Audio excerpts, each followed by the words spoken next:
Yeni bir vlogdan hər kəsə salamlar. İstədim səhərimizə avokadolu tost ilə açaq. Kofe shoplarda və brunch yerlərində bu resept çox məşhurdur, amma olduqca asandır. Sadəcə püf nöqtə odur ki, çox yaxşı yetişmiş, baxın belə yumşaq avokado seçirsiniz. Duz, istiot, limon, bu qədər sadə.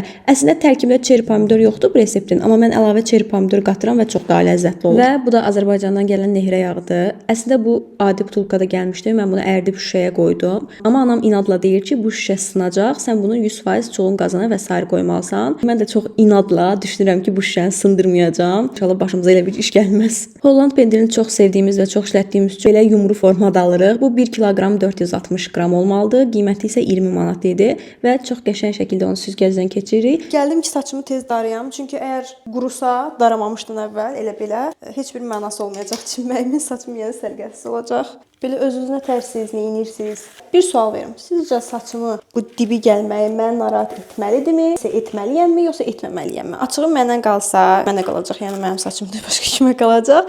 Yəni məncə mən heç nə etmək istəmirəm. Yəni boyamaq və s. heç nə etmək istəmirəm. Düz rəng fərqi çoxdur və uzandıqca əminəm ki, xoş görüntü olmayacaq. Mənim saçım bu qədər tünd olduğunu mən də bilmirdim. Üst isə bu qədər tünd dibi, aşağıları belə sarı qəhvəyi, hər şeyin biraz qarışığı. O qədər də yaxşı görməyəcək, onu bilirəm. Amma ki boyamaq da istəmirəm. Əslində rəfiqəm məsləhət görmüşdü ki, bezəndə sadəcə bir dənə qara rəng alırsan, dibdən qoyursan, saçınla eyni rəng olduğu üçün bunlar hamısı çözülür. Amma bir şey var ki, o da kraskadır, onun da rəngi solacaq, qızaracaq, bozaracaq. Uzandıqca kəsərsən fikri ilə də razı deyiləm, çünki saçımı uzatmaq istəyirəm, kəsmək istəmirəm. Çox uzun müddətdir ki, mən saçımı qısa işlədirəm. Axırıncı dəfədə yenə keçən sentyabr ayında burun əməliyyatı olanda kare kəstirdim, lap qısada, yəni burdan və yaxşı bir iş deyildi. Əslində yaxşı idi, amma düz olanda. Mən də saçımı hər gün düzləşdirmədiyim üçün bu saç burulurdu, gəlirdi, çıxırdı bura və çox gülməli görünürdü. Bunları mən Shine-dan almışam, amma Temuda da 100% tapa bilərsiniz. Bunun alt hissəsi baxın bu cür dümdüzdür, üst hissəsi də dümdüzdür. Yəni mən bunu çox rahat bir şəkildə taxıram, çünki heç bir iz qoymur. Normalda bunu adi nevdinka ilə yığsam, çıxardanda burada belə üçbucaq olacaq. Amma bu iz qoymur, çox yaxşıdır. Getdik yumurtalar bişməyə. Bəzən bu resept üçün yulafdan qəşəng çörək bişirirəm. Bəzən isə sadəcə bu xəlipsidən istifadə edirəm. Bunlar da çox ləzzətli olur. İlk bərk olur təbii ki, amma avokadonu çox qəşəng yumşaldır. Yumurtanı isə nisbətən boş eləyirəm ki, dişləyəndə belə sarısı axsın. Elə çox daha ləzzətli olur, əsl kafe shoplarda olduğu kimi. Bugünkü planımız isə muzey gəzməkdir. Bu gün Macarıstanın dövlət bayramıdır, hansı ki, o Sovet imperiyasının tərkibindən çıxıb onu qeyd edirlər 1956-cı ildə. Şəhərdə çox maraqlı tədbirlər olur. Ən maraqlısı isə bütün muzeylərin pulsuz olmağıdır. İldə bir neçə dəfə belə bayramlarda muzeylər pulsuz olur və budur, səhər yeməyimiz hazır. Salam Elvin bəy, səhər yeməyimizi qiymətləndiririk. Wow. Yo, daha yaxşı, ürəkdən. Wow. Əl-qol hərəkəti ilə. Wow. Bir nəfər səhər yediyindən doymuyor. Buna da təbii ki, yığışdırmamış gedirəm. Bu arada kombinimi göstərəcəm sizə. Çünki əsas mənəm. Əsas gəzməkdir. Ev işi gözləyə də bilər. Heç bir problem yoxdur. Qıxın olduğu kimi qalsın. Gəlib yığışdıraq. İndi aksesuar seçək. Aksesuar seçək deyəndə, ay Allah, otağa baxıram. Otaqda yığışdırmalıyam. Və üzük seçirik dostlar. Mənim çox gözəl aksesuar qabım, canım aksesuar qabım. Bundan indi bir dənə üzük seçəcəyik. Bunların arxasına gərək o üzük böyük balacalaşdıran taxım. Məsəl üçün belə bir ilan üzüyüm var. Amma taxa bilmirəm çünki arxasına gərək balacalaşdıran taxım. Bax gedəcək onu taxana qədər də. Məndə belə bir xasiyyət var. Bir şeyə ilişirəm və uzun müddət onunla gedirəm. Ona görə bəlkə də ay olar aldığım, yoxsa həftələrdir ki, bu üzüyü taxıram. Çox xoşuma gəlir. Belə aylı, ulduzlu üzük. Yayda daha çox aksesuar taxmaq olur. Qışda nəsə elə bir taxa bilmirəm. Bir də belə bir mirvarlı üzüyüm var. Sep taxmıram, onsuz da koftadan görünmür. Qolbağı da taxmayacağam. Bu yun koftadır, qolbağını cızır. Belə. Məncə okey. Mini ətir kolleksiyamı göstərmişdim sizə, bir də göstərəm. Orqanayzer də Temudan almışam. Amma artıq gözümə xoş gəlmir. Belə mərtəbə elə bir çox yer tutur, biraz demoda görünür. İstəyirəm belə padnos kimi olur, içi güzgülü. Ondan birini sifariş eləyim. Məncə o daha yaxşı olar. Ətirləri isə əvvəl qıymırdım istifadə eləməyə, amma sonra bir dənə rəfiqəm dedi ki, yəni bunların iyi gedəcək də, getdikcə pisləşəcək. Ona görə də yaxşısı budur istifadə elə, qabını saxlayarsan da. Bunu gördüm çox məntiqlidir. Bu Chloe-ni işlətmişəm, dibində biraz qalıb. Burada dibində biraz qalıb. Bunun onsuz da böyüyü var idi məndə. Bu çox qəşəng ətirdir, Dior'un ətri. Və doğrudan da bunları işlədəndə ekstra bir tərif eşidirəm. Həqiqətən də mini ətirlər həm daha qalıcıdır, həm də daha qəşəngdir qoxusu. Belə çox spesifik bir qoxusu var. Yəni belə bizim başımıza alladılar ki, böyüyün alaq. Amma salaq mıyız? Təbii ki də balacan almağa davam edəcəyik. Zarafat edirəm, qiymət olaraq bunlar heç sərf eləmir. Çünki hardasa 4-5 dənəli duxu belə paçkasına. Arxadan şkafımızı görürsüz. Nəysə, 4-5 dənəli belə qapısını açıq qoymuşam duxu paçkasına 80-100 evro, bizlərin hətta 150 evro pul veririk və toplasan onun içində 40 milli duxu cəmi olar ya olmaz. Yəni heç sərf eləmir. Bu biraz kolleksionist belə bir şeydir də. Amma daha başqa mini ətir alacağımı düşünmürəm. Yəni yeto bəs, bu qədər bəsdir. Böyüklərini alaram yəqin ki, ətirləri çox sevirəm. Və kombinimi göstərim sizə tapçıqalarla bərabər. Məncə çox şirin oldu. Sadəcə bilmirəm ki, bu kofta bu ətəyin üstünə mi çıxsın, yoxsa içinə mi belə qatlayım. Məncə biraz içinə qatlayanda daha səliqəli olur. Belə məncə daha qəşəng olur. Və bu arada çanta olaraq da bu kombinə çox uyumlu. Baxın, bu çantanı götürəcəm, belə göstərim sizə. Bu çantanı bir neçə ay əvvəl mənə Temu hədiyyə göndərmişdi. Hələ də istifadə eləməmişəm. Məncə bu kombindən çox şirin görünür. Saçımı da belə elədim. İndi belə aşağı görünür, birazdan daha qabaracaq saçım. Görək onda necə qalacaq. Ümid edirəm şəkil çəkdirənə qədər hər şey okey olar. Ondan sonra saçım dağılsa da olar, makyaj maqsa da olar, heç bir problem yoxdur. Əsas şəkildə yaxşı düşün. Çantaları dəyişmək mənim üçün heç bir problem olmur. Yəni birinin içindəkiləri bu birinə yerləşdirmək. Niyə? Çünki mən onsuz da çantamın içində çox şey daşımıram. Bir dənə kaşlokumdur. Ayda necə vaxt deyirəm ki, kartlıq alım. Çünki onsuz da nağd pul heç işlətmirik demək olar ki, hər şey kartdadır. O sırada qəpiklərimin ortaya girişi. 300 forintim var. 300 forint nə qədərdir? 1 manat 50 qəpikdir. Hə, 1 manat 50 qəpikdir. Kartlıq alıb vəbşə bu kaşloku da artıq məncə daşımamaq lazımdır. Nağd pul daşımayandan sonra kaşlokun nə mənası var? Nə mənası var? Burada bu çantanın içindən belə uzun qulpda çıxır. Amma düşünürəm ki, özü təkcə okeydir əldə belə tutmaq. Qəpiklərimi də götürüm. 300 forintə nə düşür? Düşünüm görüm. Bulku ala bilərəm bir dənə. Bulku da yemirik. Çantanın keyfiyyəti o qədər qəşəngdir ki, həqiqətən də belə çox yaxşı materialda belə qart. Mən bu çanta videosunu paylaşanda ay Allah nə qədər rəy gəldi ki, zövqsüzsüz, nə bilim 1 qram zövqünüz yoxdur, nə bilim nə, belə çox dəxilsiz rəylər gəldi. Amma təbii ki, mən çox da pis olmuram bu rəylərə. Ola bilər zövqlər müxtəlifdir. Bu sizə çirkin gələ bilər ya da uşaqca gələ bilər bu üstündəki bantiklər. Məncə amma çox şirindir. Gedək görə Elvin nə yeyir orada bayaqdan taqqatarak. Elvin nə yeyirsən? Nə yeyirsən? Pomidor çörək. Bax, qaynanan videoya baxanda deyəcək ki, bu uşaq aç saxlayır bu qız. Tezdən eyni yemək yedik, o doymadı. Okey, gələn dəfə Elvinin porsiyasını biraz artırmalıyam. Ailə, sizə bir şey danışım.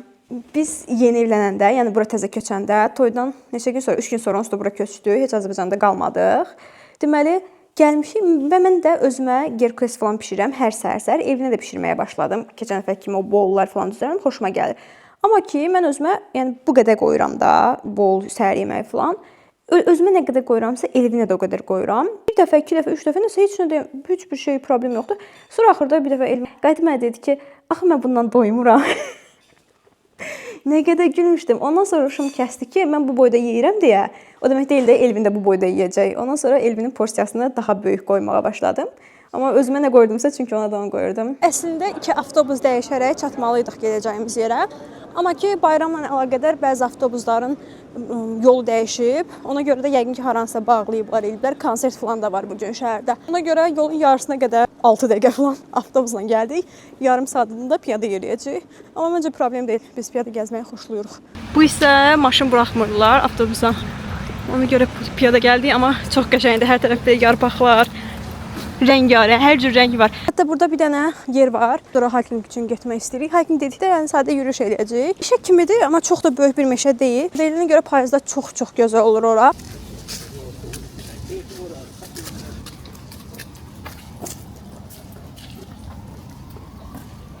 Yox, mən çəkmədiyim bir düz tutacaqdım kameranı. Sumqayıtdakı icra hakimiyyətini görmüsünüzsə, yaşıl bığlı bina deyirlər biz ona. Ona oxşayır.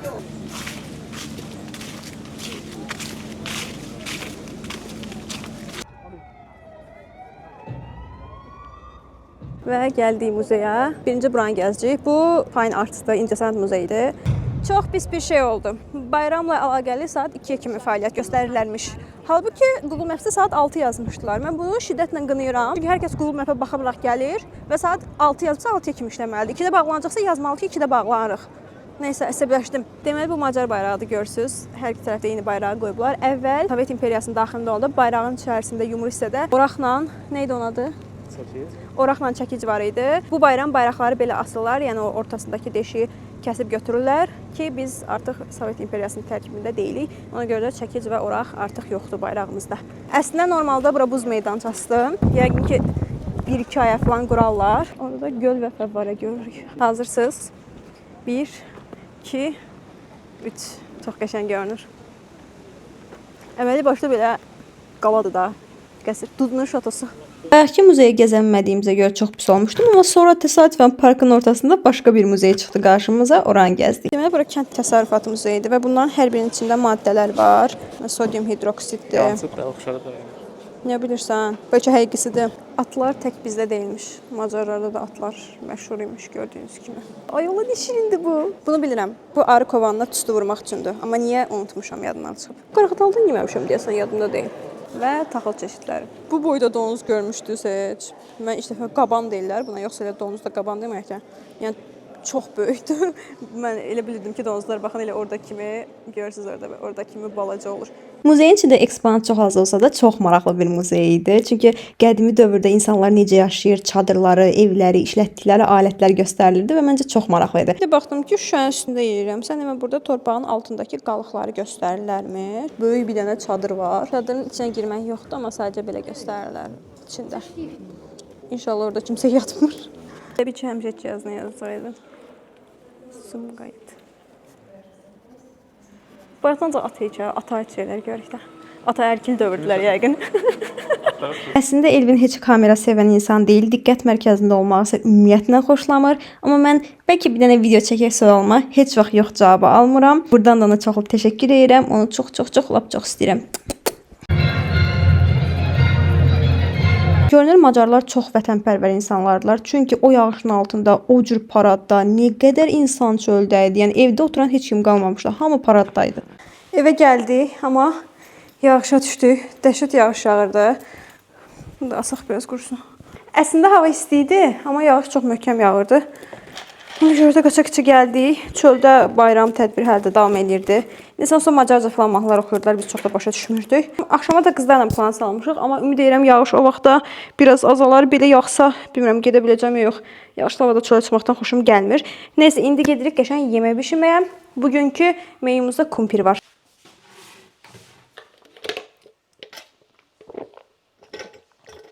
Tem'dən aldığım ən yaxşı şeylərdən biri bu 2 litrlik su qazdır.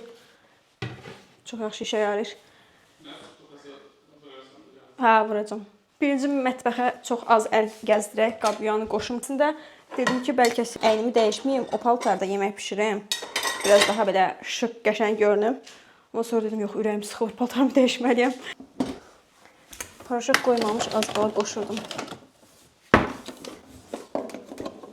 Düzdür, qabyan bizə qoşuldu, qabyan səsi, amma yox. Belə qəşəng qabığını soymuram, bu hissələrini falan qəşəng yuyuram. Bayaqdan niyə elə çəkirəm başa düşmürəm. Elə ki, kameranı tərsinə qoymuşam. Halbuki yəni qabağa çəndərib çəkə bilərəm də, özüm belə görə bilərəm də. Nəysə, buzluqdan bunu çıxartdım. Bu hazır salat. Kök, qarox və qarğıd aldım. Bir də ki, düşündüm ki, o azdır. Doğrudan da məncə kumpir az olacaq. Adama bir dənə kartof. Ona görə də belə dumpling var idi buzluqda. Bunu da çıxardacağım.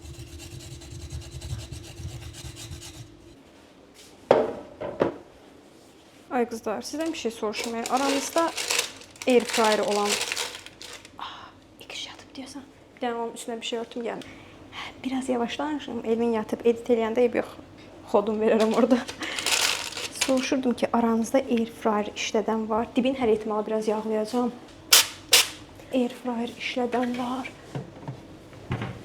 Əgər varsa, içini necə təmizləyirsiniz? Yəni, bu air fryerin içini necə təmizləmək olar? Mən başa düşə bilmirəm. Bu qıraqları falan diri yağ olur.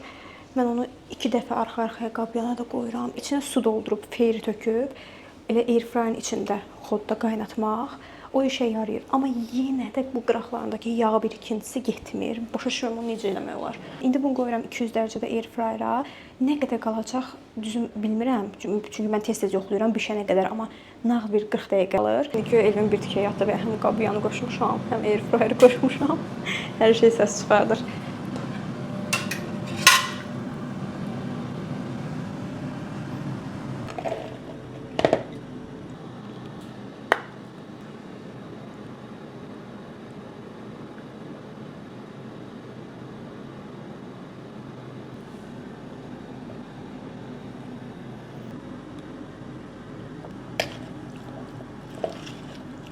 Bir də bunun içinə biraz Greek yoğurt da qatacağam.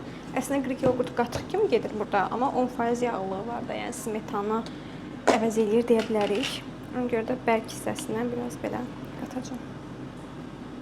Bunu mən bir dəfə şeylə eləmək istədim. Mayonezsiz biraz xardal qatdım, biraz bu Greek yoğurtdan qatdım falan filan.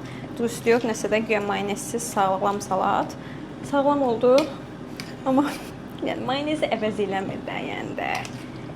Yəni eyb yox, bu da qeyri-sağlam olsun. Həm də 80-20 prinsipi var da. 80% sağlam qidalanarsan, 20% qidalanmasan da olar. Və təbii ki, kumpir üçün rəndələyirik Holland pendiri. Necə teorikalayacaq bunu? Teorika qabyandadır. Yəqin ki, airfryerdakı qutarmamış qabyandakı qutarar. Qutarmasa balaca-balaca doğrayacağam məcbur. O vaxta qədər gəlin dumplingə baxaq, görək bunu necə bişirə bilərik. Deməli, mikrodalğada deyir bişir. Nə bilməyim, mikrodalğada yemək bişirirlər. Bax balacaq. Bunlara baxın. Mini dumplinglər. Belə. Gürcü xəncərinə oxşuyur Gürcü xəncərinə, amma balacadır. İçi nədir ümumiyyətlə bunun? Heç içinə baxmamışam, içindəki nədir aldığım şeyin. Noodle. İçindəki noodledur. Xəmirin içində noodle olur. Başları qaçıb bunlar. Və yeməyimiz, kartoflarımız hazır, daha doğrusu bunlar qaynardılar. Bunları bir qaba qoyub başlayaq hazırlamağa. Çox ləzzətli görünür. Burada mən şirin kartof işlətmişdim demişdim. Yəni bu pişirdiyim şirin kartofdur. Adi kartof deyil. Belə kəsirəm qəşəng. Sonra da bıçaqla belə eləyirəm. Yəni kumpir kimi için, biraz çox elədim deyəsən.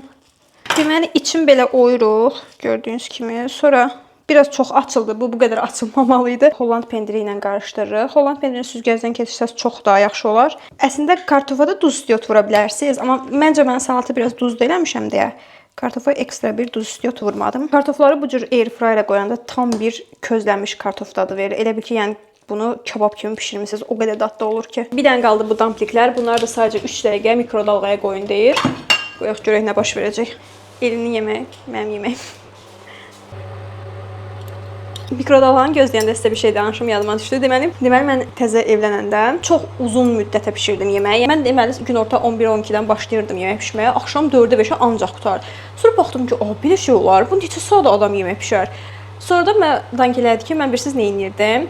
Məsəl üçün tamam ki, püre bişirəcəm. Nə bilim, püre ilə balıq bişirəcəm məsəl üçün. Kartofu qoyurdum qaynamağa və başqa heç bir iş görmürdüm. Oturdum, gözləyirdim və kartofun başında həqiqətən belə ki, kartof qaynasın. Başqa heç nə eləmirdim. Evdə də heç bir iş görmürdüm.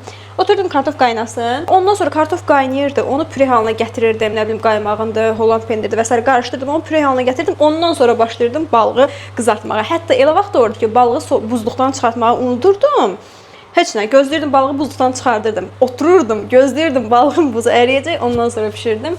Sonra gördüm ki, yox, elə olmamış. Mən evdə heç bir iş görməmişəm, nə yemək bişirməmişəm, nə ev yığışdırmamışam. Yəni içdiyim stəkanı, bunu fəxrlə demirəm, amma yenə də içdiyim stəkanı götürüb kranın altına da qoymamışam. Bizdə anam bizi belə saxlayıb, ancaq dərs oxutdurub. Buna görə anama çox təşəkkür edirəm. Çünki işi istənilən yaşda görmək olur. Onsuz da axır əvvəl görəcəksiniz. Amma anam mənə çox qəşəng bir uşaqlıq yaşadıb. Qəşəng əlimi ağdan qaraya vurmayıb, prenseslər kimi. Nə qəşəng görünür. Çox ləzzətli görünür. Qoxusu da çox qəşəngdir. Kəsəndə göstərərəm. Getdik evin ucuna öldü. Gəlin dadına baxaq qızlar. Gəlin. Noodle deyə. Mən arxasında oxumuşdum glass noodle. Noodle da var, tərəvəz də var. Arxasında glass noodle oxumuşdum. Baxın içində. Çox pis. Və günün ikinci görüşünə gedirik. Əslində yağış yağırdı, görüşməyəcəkdik. Yəni qərar verdik ki, görüşməyəcəyik. Amma sonra qızlar dedi ki, yox, görüşək. Necə olsa yenidən görüşmə qərarı verdik və kombin çək. Yaxşı. Ay, şeydə olsaydınız adamsın, daha da yaşayacaqdınız. Başlayırsın da. Yəqin Bakıda. Arkadaşlar, gəldi otduq. Bircə saniyə. Siz bu söhbəti eşitməsəz də olar. Sonra danışaram mən sizə nəsə. Gəldi oturduq belə. Yenə özüm boyda bu dəfə bubble tea-ni strawberry seçdim. Mən matcha içəcəydim. Bu Vüsailə xanım dedi ki, yox, strawberry içməlisən. Burada Nurayna xanımı görürsünüz deyən. Şirindir, şirin. Azərbaycana təzə qayıdıb bizə Azərbaycandan çoxlu qeybət qəşəng söhbət gətirib, onu söhbət eləyirik. Nəsə indi yoxlayıram. Və dedi ki, şəkərsiz iç. Mən də okey dedim, non sugar, şəkərsiz. Hə? Yo, elə qeybət yox, qohum-əqrəba qeybət yox. Qohum-əqrəba ilə nəyimiz var? Bir də Bakıdan falan oralar necədir? Neçə vaxt görmürəm Azərbaycan. Elə bir qeybətlər. Azərbaycan necədir, Bakı necədir belə.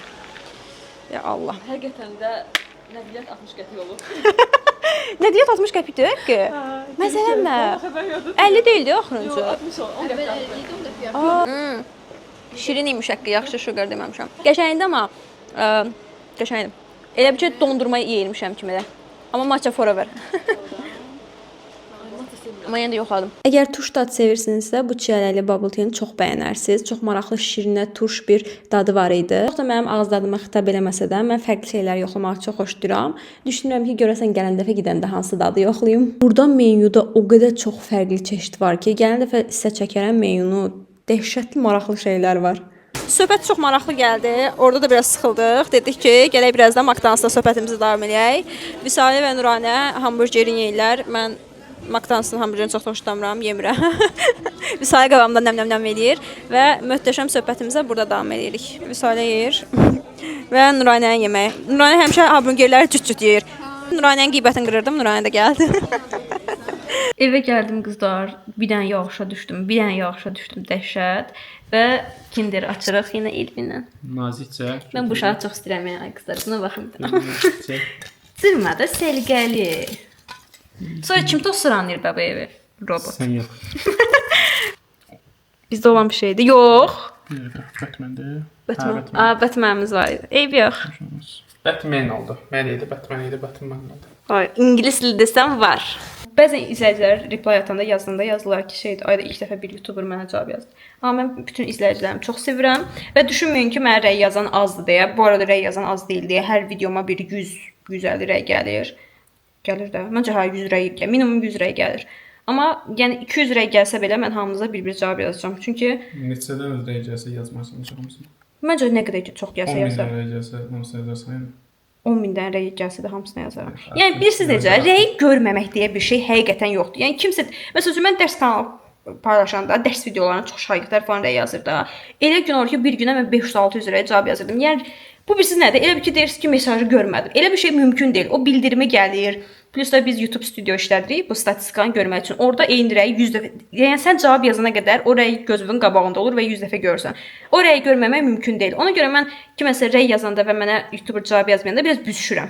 Yəni okey də Enes Batur deyilik də, yəni biz Ruhi Cənət deyilik. Bizə 1 milyon 300 milyon rəy gəlmir də, yəni də. Toplasan öldür orada okey 1000 rəy olsun. 1000 rəyə cavab yazmaq həqiqətən qeyri-adi bir şey deyil. Bunu mən ona görə demirəm ki, kimsə qınıyıram, kimsə deyirəm, ayda niyə rəyə cavab yazmır? Mən də bir izləyiciyəm. Mən də kiməsə rəy yazıram. O adam mənə geri dönüş rəy yazmayandan baxıram ki, YouTube-da səhifəsinin altında 60 dənə rəy var, 100 dənə rəy var, 40 dənə rəy var. 40 rəyə cavab yazarsan da, yəni ona ürək atmaq o qədər də çətin bir şey deyil. Ona görə büzüşürəm ki, ayda mən niyə rəyimə cavab yazmadım? Axı mən çox belə ürəkdən, mutlu olaraq ona rəy yazmışdım da. Və qız neçəsi zamanı, ay qızlar bilirsiniz nə olub? Naxçıvandan toya dəvət almışam. Özü də izləyicim tərəfindən.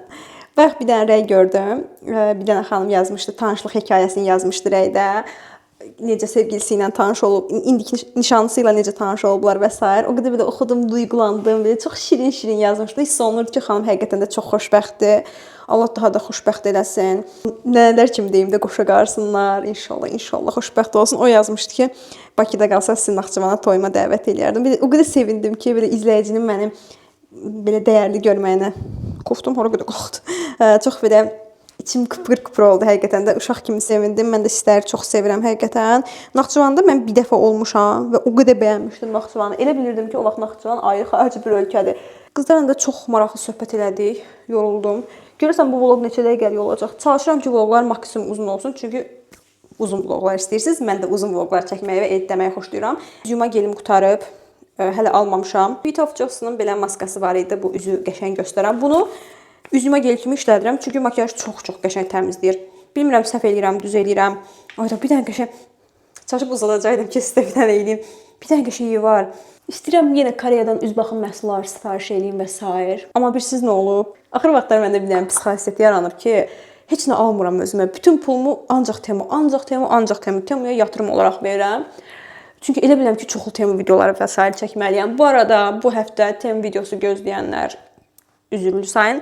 Çünki bu həftə bugün də gördüyünüz kimi bizdə bayramdır və iş günü deyil. Təəssüf ki, iş günü olmadığı üçün kuryerlər də işləmir və bağlamam gəlib çıxmayıb. Ona görə də bu həftə tema videosu yoxdur. Əslində evdə bir dənə bağlama var və çox qəşəng bağlamadır. İçində sadəcə 2 məhsul var o bağlamanın içində, amma şok olacaqsınız o bağlamanın içində. Çünki mən heç inanmazdım ki, Temuda bu məhsul olur. Bir dəfə axtarmışdım, tapmamışdım. Amma sonra bir dəfə təsadüfən qabağıma çıxıb dedim, bunu Temuda satırlar. Necə şok oldum. Özü elə elədim ki, evin qaça-qaça gəldi ki, nə olub? Elə bir nəsə baş verib. Deyirəm Temuda gör nə satırlar. Təbii ki, qaça-qaça sifariş elədim. O məhsulu göstərmək üçün sizə çox səbirsizlənirəm, amma o biri bağlamalarım gəlmədi. Ona görə göstərə bilmirəm hələ ki. O biri bağlamalarım yəqin gələn həftəyə gələcək. Gözümə girdi. Gələn həftəyə gələcək, onu da sizə çəkəcəm. İndi mən bu mikrofonu necə çıxardım buradan? Mikrofon qoy yerə.